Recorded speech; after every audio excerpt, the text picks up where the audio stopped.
You will hear a number of different recordings, and you'll have to answer questions on what you will hear. There will be time for you to read the instructions and questions, and you will have a chance to check your work. All the recordings will be played once only. The test is in 4 sections. Write all of your answers on the test pages. At the end of the test, you will be given 10 minutes to transfer your answers to an answer sheet. Now turn to Section 1.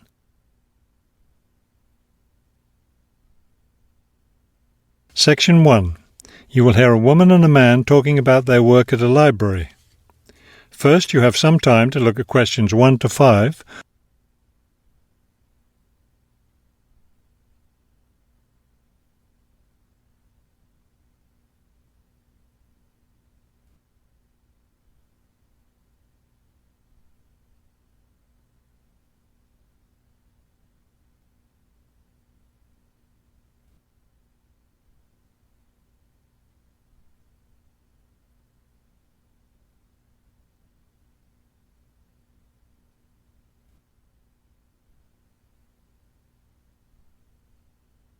Now we shall begin. You should answer the questions as you listen, because you will not hear the recording a second time. Listen carefully and answer questions 1 to 5. Hello, I'm Mrs. Phillips, the head librarian. You're the new library assistant, aren't you? Yes, I'm Robert Haskell, but please call me Bob. All right, Bob. Let me take a few minutes to explain how the library works and what your duties will be. First, the library opens at 8:30 in the morning, so naturally we expect you to be here and ready to work by then. Of course. And you can go home at 4:30 when the library closes. Now, let me explain where everything's kept. It looks like here on the ground floor is where the reference books are. Yes, that's right.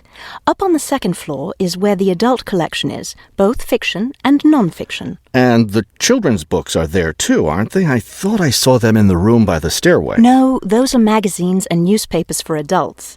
Children's books are up one more flight on the third floor. We'll take a look at them later. Let me show you how we organize our work. Do you see that brown book cart over there? The one by the door? Yes, that one. Those books have been checked in and need to go back on the shelves. Okay, so the brown book cart has books to reshelve. What about this black cart by the desk? Those books have torn pages or damaged covers. They're all books that need to be repaired. Okay, I know how to do a lot of that. I'm pretty good at mending torn pages and covers. That's great, because we really need help with that. And that white cart in the corner, what are those books for? Those are old books that we've taken off the shelves to make room for new ones. We sell them as used books to raise money for the library. So they're all ready to sell? Yes, that's right.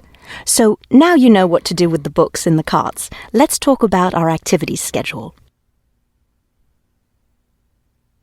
Before you hear the rest of the conversation, you have some time to look at questions 6 to 10.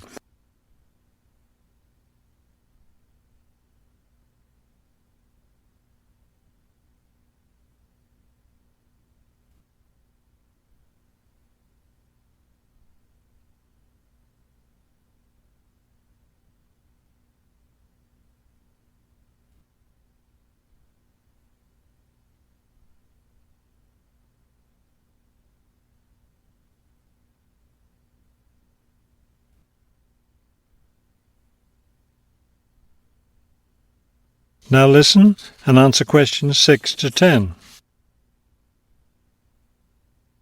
I understand this library has a number of interesting activities every week. Yes, our activities are quite popular.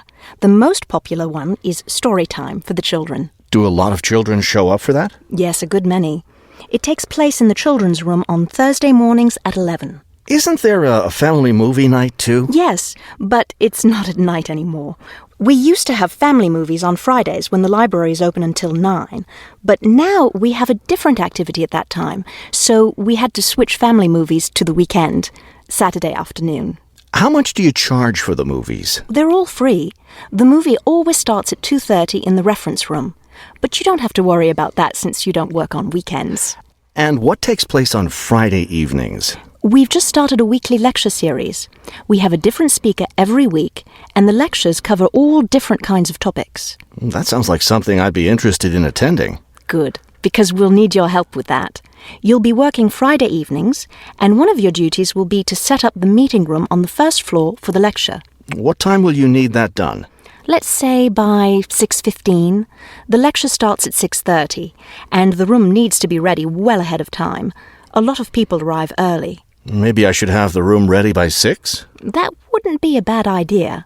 Okay, why don't I take you upstairs and show you the rest of the collection? That is the end of section 1. You now have half a minute to check your answers.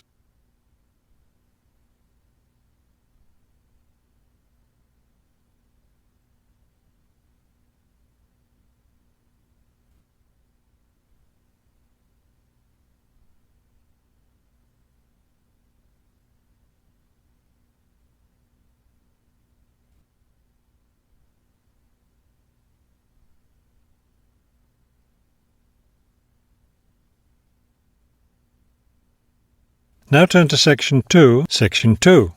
You will hear a radio interview about a lakeside resort. First, you have some time to look at questions 11 to 15.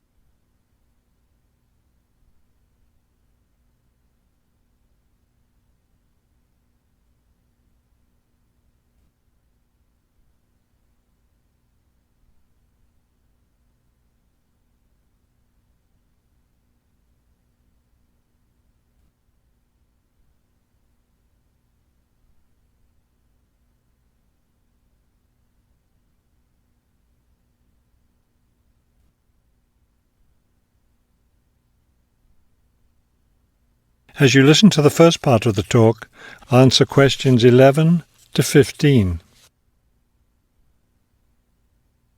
Good afternoon, and welcome to today's show. The warm months are with us, and many of you are getting ready to plan vacation trips. To help you with that, we have a special guest today, Robert Sampson, director of the Golden Lake Resort. Robert, I understand Golden Lake is a popular place for families to spend their vacations. Yes, families enjoy spending time at Golden Lake. Many come back year after year. We have a spectacular location and fun activities for both children and adults. Could you describe for us some of the activities available at Golden Lake? We have a lot of water activities, of course, since we're right on the lake.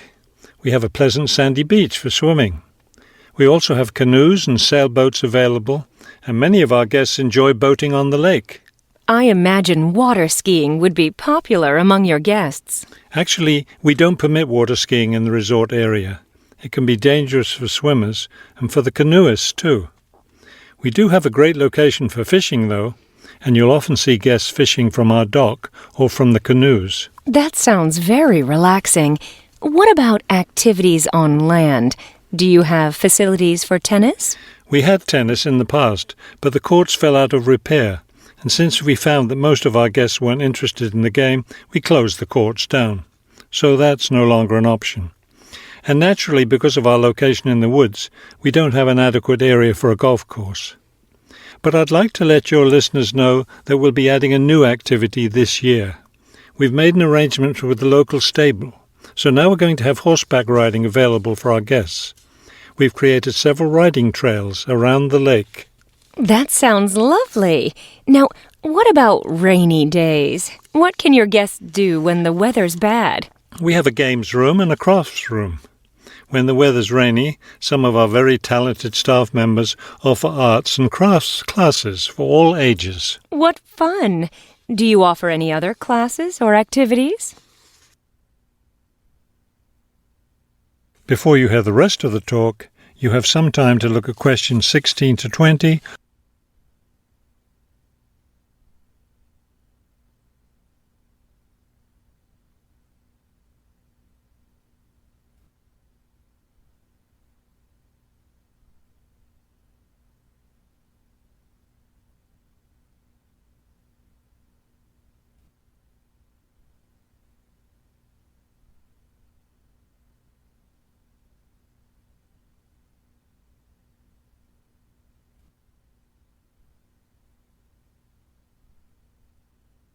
Now listen and answer questions 16 to 20.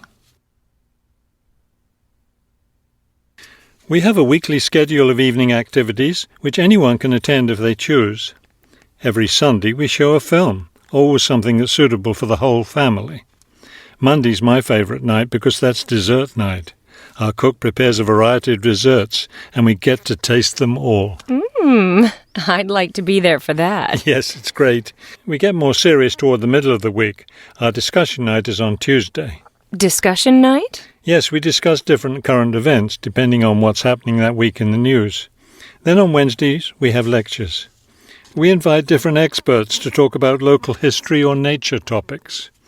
This is actually one of our most popular evening activities. We found that our guests are really interested in learning about the local area. It sounds quite interesting. Yes, we've had some excellent speakers. Thursday nights are totally different because that's when we play games. That's especially fun for the children. The children love Fridays too, because that's talent show night. Everyone gets in on that. Staff, guests, everyone. It looks like you have a lot of fun at Golden Lake Resort. We do. And we end every week with big fun, with a dance on Saturday night. Now I understand a little more why Golden Lake is such a popular place for family vacations. With such a variety of activities, there's something for every member of the family there. There is, and I hope your listeners will consider spending their next vacation with us. That is the end of section 2. You now have half a minute to check your answers.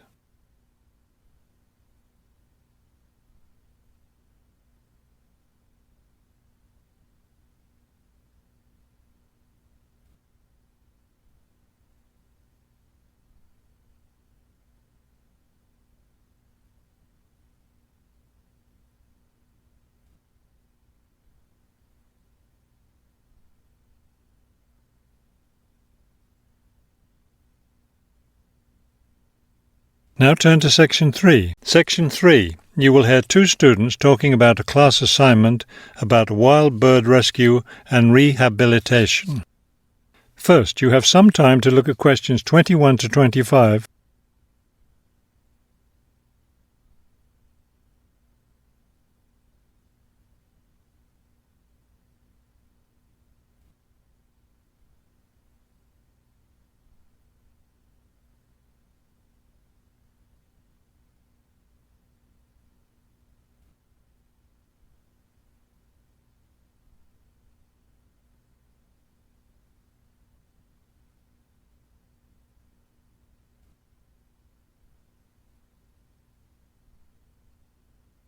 As you listen to the first part of the conversation, answer questions 21 to 25. Okay, let's go over the requirements and see what we have left to do. Let's see. We have to give the professor a written summary of the information we've gathered on our topic, wild bird rescue and rehabilitation. The other written thing we have to turn in is a case study of the rehabilitation of one bird. We have the information on that already. Right. All we have to do is write it up. What about charts and graphs? Do we need to include something like that? I don't think so. They aren't really relevant, but we do have to turn in a list of the resources we used. Naturally. What about videos? I heard some of the other students were doing that. Well, I guess that must be optional, because I don't see it on the requirements list. Okay, we should start planning our class presentation, since that counts for half the grade.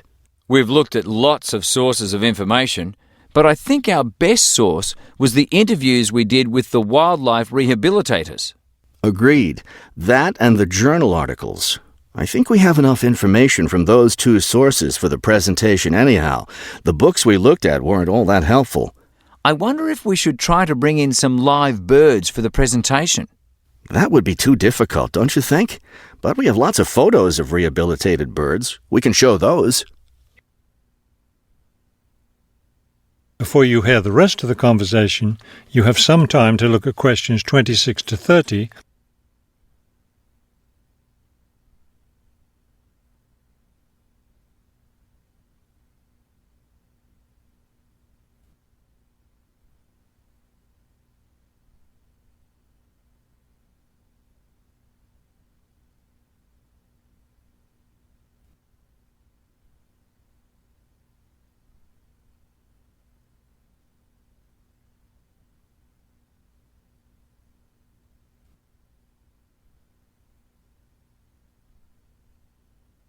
Now listen and answer questions 26 to 30.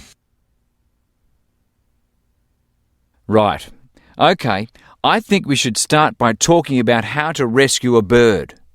Probably first we should help people understand which birds need rescuing. Yeah, that's really important. Because a lot of times people see a baby bird that's all alone, or they find a bird sitting on the ground and they think it needs to be rescued. And usually, those are just baby birds learning to fly. So we should emphasize that people should only attempt to rescue a bird that's clearly injured. For certain kinds of birds, the rescuer needs to wear protective gloves because some of those birds have sharp claws and can tear your shirt, or worse, injure your face or some other part of your body. Yes, that's an important point. OK, next, let's tell people to put the injured bird in a box with good air circulation. We should let them know that a cage isn't necessary, and a bag, especially a plastic one, could hurt the bird more. Another thing we need to say is that the best way to help the bird stay calm is not by petting it or talking to it, but by leaving it completely alone. Then people should take the bird to the bird rescue center as soon as possible. Right. And we should also point out that when they're driving the bird to the rescue center, it's better not to play music on the radio or talk loudly, because those things just stress the bird. Yes, it's better just to speak quietly while you have the bird in the car. Okay, we've got that part covered. Next we should talk about what happens at the rescue center. That is the end of section 3. You now have half a minute to check your answers.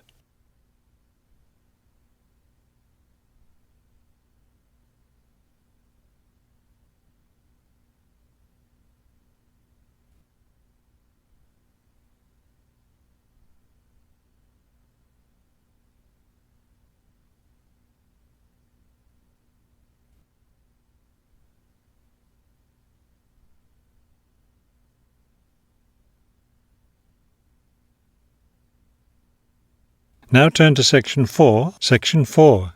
You will hear a lecture about the Great Barrier Reef. First, you have some time to look at questions 31 to 40.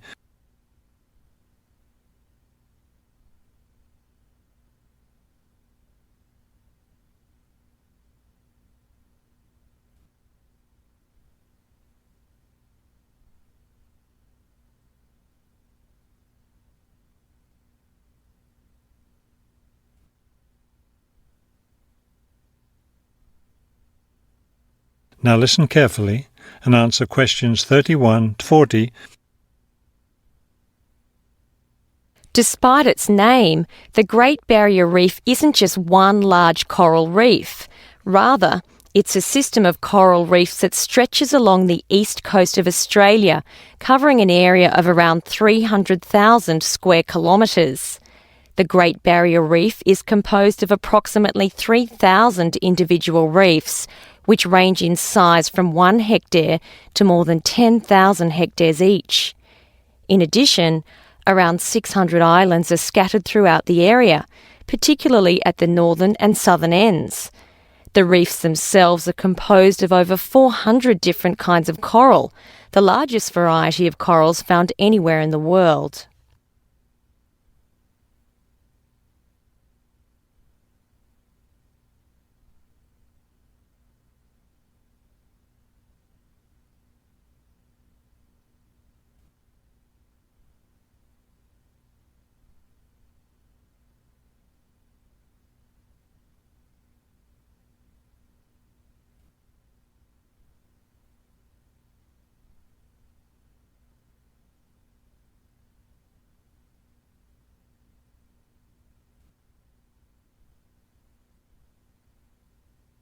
Thousands of species of sea animals live in and around the reefs. Altogether, approximately 1,500 species of fish inhabit the reef area, including a number of different kinds of sharks. One of the more interesting mollusks to be found in the reefs is the giant clam. This huge shellfish can live for more than 100 years and can weigh as much as 200 kilos.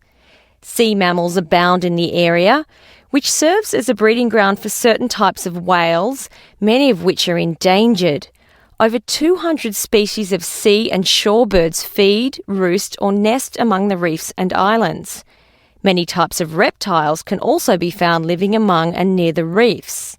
Saltwater crocodiles, for example, inhabit the marshes along coastal areas. Amphibians include at least 7 species of frogs inhabiting the islands of the reef. Unfortunately, this wondrous area of the world is threatened by climate change. Rising sea temperatures have led to an effect called coral bleaching, that is, large numbers of corals dying off, especially in the shallower areas of the reef.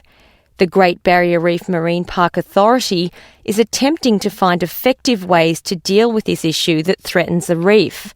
One proposed solution involves shading the reef in certain areas to help keep the surrounding water temperatures down.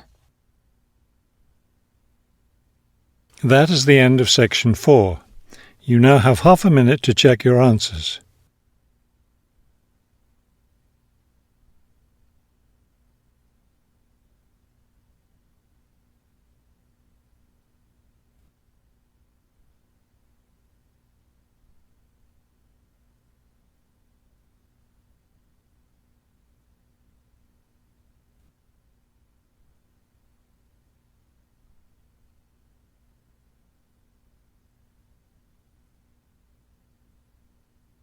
You will now have 10 minutes to transfer your answers to the listening answer sheet.